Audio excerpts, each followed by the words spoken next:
नमस्कार, आप देख रहे हैं इंडिया टीवी। आपके साथ मैं हूं पंकज भार्गव। नरेंद्र मोदी भले ही सत्ता का सेमीफाइनल खेल रहे हों, लेकिन तैयारी उनकी 2024 की ही चल रही है। भारत की सियासी पिच पर लगातार तीसरी बार जीतकर हैट्रिक लगाने की मोदी की पूरी तैयारी है। मध्य प्रदेश और छत्तीसगढ़ की वोटिंग ने मोदी को राजस्थान में एक अलग सा कॉन्फिडेंस दे दिया है। मोदी अब दूसरे लेवल पर सियासी बैटिंग कर रहे हैं। वो ऐसे हमलावर हैं कि विरोधी पानी तक नहीं मांग रहे हैं। मोदी की पूरी कोशिश है कि 24 के फाइनल से पहले ही विरोधियों को 23 के सेमीफाइनल में ही रन आउट और हिट विकेट करवा दिया जाए। मोदी ने 24 की राजनीतिक पिच का ऐसा अनुमान लगा दिया है कि विरोधी बहुत ज्यादा सावधान हो गए हैं। राजस्थान से आई ये पूरी रिपोर्ट देखिए।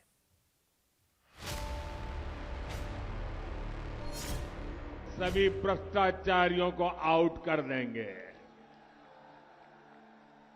और बीजेपी विकास का स्कोर तेजी से बनाएगी। सत्ता के सेमीफाइनल में नरेंद्र मोदी कितनी सीटों पर नॉट आउट रहेंगे? क्या 2024 के राजनीतिक वर्ल्ड कप से पहले की सीरीज नरेंद्र मोदी 3-2 से जीतेंगे? क्या राहुल गांधी की टीम एक दूसरे को ही रन आउट करने में लगी है? क्या राजस्थान में सचिन पायलट अशोक गहलोत को रन आउट करवा देंगे या फिर अशोक गहलोत सचिन पायलट को हिट विकेट करवा देंगे?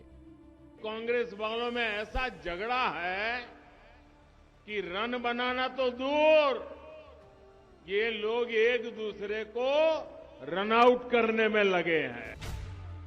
क्या 2024 के चुनाव के लिए कांग्रेस मैच फिक्सिंग में लगी हुई है? नरेंद्र मोदी ने क्यों कहा कि कांग्रेस रिश्वत लेकर मैच फिक्स कर रही है? जो बचे हैं वो महिलाओं और बाकी जो है वो पैसे लेकर, रिश्वत लेकर मैच फिक्सिंग कर लेते हैं और कुछ काम नहीं करते। नरेंद्र मोदी के अंदर हर राजनीतिक मैच जीतने का कॉन्फिडेंस कहां से आ रहा है? नरेंद्र मोदी ने अपने कार्यकर्ताओं को 7-7 सेंचुरी लगाने का टास्क क्यों दिया है? क्या नरेंद्र मोदी की टीम को हराना विपक्ष के लिए इम्पॉसिबल सा बन गया है? हमें तो हर पोलिंग बूथ पर 5-5, 7-7 सेंचुरी लगानी है। लगाओगे ना? हर पोलिंग बूथ पर 5-5, 7-7 सेंचुरी। वादा? ये आपकी गारंटी है? यही मोदी की खासियत है, यही मोदी का कमाल है। भले ही सत्ता के सेमीफाइनल की जंग चल रही हो, लेकिन मोदी की पूरी तैयारी 23 के साथ-साथ 24 लॉक करने की भी है। मध्य प्रदेश और छत्तीसगढ़ की वोटिंग के बाद राजस्थान में मोदी का कॉन्फिडेंस बढ़ा हुआ है। राजनीति की पिच पर मोदी एकदम अलग लेवल की बैटिंग कर रहे हैं। मोदी के पास विपक्ष के हर बाउंसर का जवाब है। मोदी के पास विपक्ष की हर मुश्किल गेंद पर छक्का लगाने का हुनर है। मुश्किल टर्फ पर स्विंग होती बॉलिंग पर डिफेंस है और स्पिन होती विकेट पर आगे बढ़कर शॉट लगाने का कॉन्फिडेंस है। नरेंद्र मोदी को पब्लिक से कनेक्ट करने की हर कला आती है। मोदी जब आज राजस्थान के चुरू में रैली करने पहुंचे तो हजारों की भीड़ मौजूद थी। मोदी को पता था कि वर्ल्ड कप के फाइनल मैच के दिन रैली रखी गई है और उसके बावजूद इतने ज्यादा लोग आए हैं। इसीलिए मोदी ने पब्लिक से कनेक्ट करने के लिए क्रिकेट की भाषा में ही भाषण देना शुरू कर दिया। मोदी की शैली का यही कमाल है। क्रिकेटिंग टर्म्स का इस्तेमाल करते हुए कांग्रेस पर भी जमकर अटैक किया। आजकल पूरा देश क्रिकेट के जोश से भरा हुआ है। क्रिकेट में बैट्समैन आता है और अपनी टीम के लिए रन बनाता है, लेकिन कांग्रेस वालों में ऐसा झगड़ा है कि रन बनाना तो दूर, ये लोग एक दूसरे को रन आउट करने में लगे हैं। कांग्रेस सरकार के 5 साल एक दूसरे को रन आउट करने में बीत गए। जो बचे हैं वो महिलाओं और अन्य मुद्दों पर गलत बयान देकर हिट विकेट किए जा रहे हैं, हिट विकेट हुए जा रहे हैं। और बाकी जो है वो पैसे लेकर, रिश्वत लेकर मैच फिक्सिंग कर लेते हैं और कुछ काम नहीं करते। जब इनकी टीम ही इतनी खराब है तो ये क्या रन बनाएंगे और आपका क्या काम करेंगे। मोदी के शब्दों पर गौर कीजिए और यह समझिए कि मोदी के इन आरोपों का मतलब क्या है। मोदी जब ये कहते हैं कि हिट विकेट हो रहे हैं तो उनका इशारा प्रदेश में बढ़ते महिला अपराधों और फिर उसे डिफेंड करने पर था। मोदी ने राजनीति में मैच फिक्सिंग की बात की तो उनका मतलब था कि कैसे राजस्थान में कांग्रेस की सरकार भ्रष्टाचार कर रही है। नरेंद्र मोदी जब ये कहते हैं कि कांग्रेस अपनों को ही रन आउट करवा रही है तो उनका इशारा अशोक गहलोत और सचिन पायलट के झगड़े की तरफ होता है, जो 5 साल तक एक दूसरे से झगड़ते रहे, एक दूसरे के खिलाफ बोलते रहे। इसीलिए मोदी कहते हैं कि 5 साल एक दूसरे को रन आउट करने में बीत गए। मुंह से निकला हुआ शब्द कभी वापस नहीं आता है। सही बात। और मैंने हमेशा मेंटेन किया है कि जो चीज़ें मैं अपने बारे में नहीं सुन सकता हूँ वो मैं किसी और के लिए प्रयोग नहीं करूँगा, चाहे मेरा कितना बड़ा विरोधी हो। और मैंने अपनी राजनीति में अगर किसी का आलोचना की है, किसी का विरोध किया है तो डट के किया है और लगातार किया है। लेकिन मैंने हमेशा सीमाओं को लांघा नहीं है और मैंने हमेशा पब्लिक डिस्कोर्स में जो एक डिसेंसी होती है, शब्दावली का प्रयोग होता है, वो बहुत चिन्हित कर किया है। क्योंकि बहुत से लोग टेलीविज़न देखते हैं, मोबाइल देखते हैं, नौजवान पीढ़ी है, 18-20 साल के लड़के लड़कियां हैं, उनको हम क्या इंप्रेशन देना चाहते हैं तो बड़ा केयरफुली करते हैं। लेकिन मैंने कभी भी ऐसे शब्दों का प्रयोग नहीं किया क्योंकि बड़ा आसान है, आप कुछ कहें मैं कुछ कहूँ। लेकिन मुझे तो 6-8 महीने पहले खड़गे साहब और राहुल जी ने बोला कि माफ़ करो, भूलो, आगे बढ़ो। और आगे इसलिए बढ़ना है क्योंकि चुनाव हैं, चुनाव में कांग्रेस पार्टी मजबूत हो, देश में एक बेहतर विकल्प हम तैयार कर सकें। और कांग्रेस को मजबूत करने की जिम्मेदारी किसी और की नहीं है, हम ही लोगों की है। और दूसरा जो समय निकल गया वापस आने वाला नहीं है। अब तो हमें अगली चुनौती का सामना करना है, पार्टी को मजबूत करना है, चुनाव जिताना है ताकि 24 के चुनाव में हमारी इंडिया अलायंस लोकसभा का चुनाव जीत सके। जो किसने क्या कहा नहीं कहा उस पर हम दोबारा पूरा ध्यान केंद्रित करेंगे तो उसमें कोई किसी को फायदा नहीं होने वाला है। लेकिन ऐसा नहीं है कि मोदी राजस्थान में सिर्फ कांग्रेस की नाकामियों या पार्टी में हुई फूट और टूट के भरोसे हों, बल्कि उन्हें अपने काम पर पूरा कॉन्फिडेंस है। इसीलिए तो अपने कार्यकर्ताओं को 7-7 सेंचुरी लगाने को कह रहे हैं। हमें तो हर पोलिंग बूथ पर 5-5, 7-7 सेंचुरी लगानी है। लगाओगे ना? हर पोलिंग बूथ पर 5-5, 7-7 सेंचुरी। वादा? ये आपकी गारंटी है? वनडे क्रिकेट में अभी तक डबल सेंचुरी तो बनी है, टेस्ट क्रिकेट में भी ट्रिपल सेंचुरी तक बनी है, लेकिन नरेंद्र मोदी कौन सी 5-5 और 7-7 सेंचुरीज की बात कर रहे हैं, अब जरा इसे भी समझ लीजिए। दरअसल मोदी जब अपने कार्यकर्ताओं को सेंचुरी लगाने को कहते हैं तो उनका मतलब है पोलिंग बूथ के वोट अपने पक्ष में करवाना। राजस्थान में 51,756 बूथ हैं, जिनमें शहरी इलाके में 10,415, जबकि ग्रामीण इलाके में 41,341 पोलिंग स्टेशन है। यानी हर बूथ पर औसतन 1,015 वोटर्स वोट डालेंगे। मोदी ने कहा कि हर बूथ पर 5 से 7 सेंचुरी लगाएं, यानी 500 से 700 वोट अपनी तरफ कर लें। मोदी की पूरी कोशिश यह है कि वो राजस्थान में 50 से 70% वोट हासिल करें। अगर मोदी के कार्यकर्ताओं ने यह कर दिखाया तो फिर राजस्थान में बीजेपी को सरकार बनाने से कोई नहीं रोक सकता, क्योंकि 2018 में कांग्रेस ने सिर्फ 39.3% वोट हासिल किए थे और उसे 100 सीटों पर जीत मिल गई थी, जबकि बीजेपी को 38.7% वोट मिले और उसकी सीटें सिर्फ 73 पर आकर अटक गईं। यानी वोटिंग परसेंटेज में महज 0.53% का फासला होने पर 27 सीटों का अंतर आ गया था। इसीलिए मोदी अपने कार्यकर्ताओं को 50 से 70% वोट काबू में करने को कह रहे हैं। मोदी को नैरेटिव गढ़ना आता है और मोदी ये भी जानते हैं कि पब्लिक को कैसे कनेक्ट करना है। उन्हें पता था कि अहमदाबाद में ऑस्ट्रेलिया के साथ भारत का वर्ल्ड कप का फाइनल मैच चल रहा है, इसीलिए उन्होंने सारे लोगों से टीम इंडिया को शुभकामनाएं भी भिजवा दी। आज क्रिकेट का इतना बड़ा जलसा हो रहा है, पूरी दुनिया की नजर हमारी तरफ है। आप एक काम करोगे? आपका मोबाइल फोन निकालिए, उसकी फ्लैश लाइट चालू कीजिए और भारत की टीम को शुभकामनाएं दीजिए। भारत माता की, अपनी फ्लैश लाइट चलाइए सब लोग। भारत माता की, भारत माता की। हर एक के मोबाइल की फ्लैश लाइट हमारे देश की टीम को विजेता बनाने के लिए शुभकामनाएं। भारत माता की, भारत माता की, भारत माता की।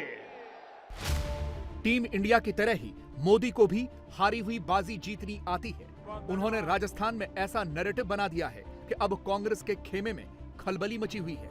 कांग्रेस को अभी यह समझ में नहीं आ पा रहा कि वो क्या करे, क्योंकि लगातार मोदी हमलावर हैं।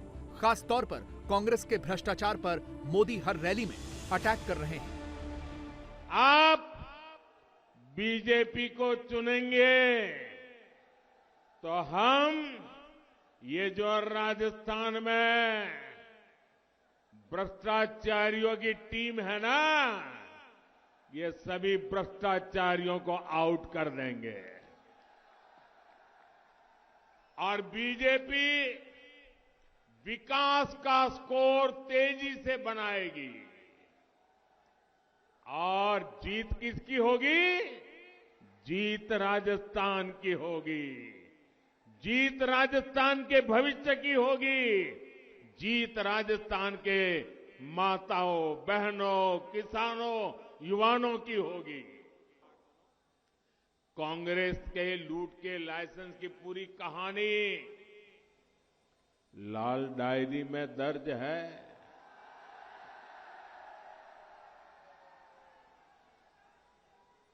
और अब धीरे धीरे हल्के हल्के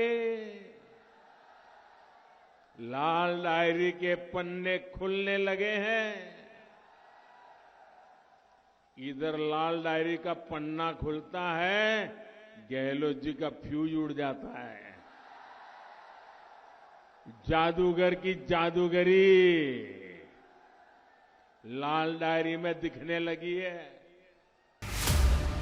कांग्रेस को यह लग रहा है कि राजस्थान की बाजी उनके हाथ से निकल रही है।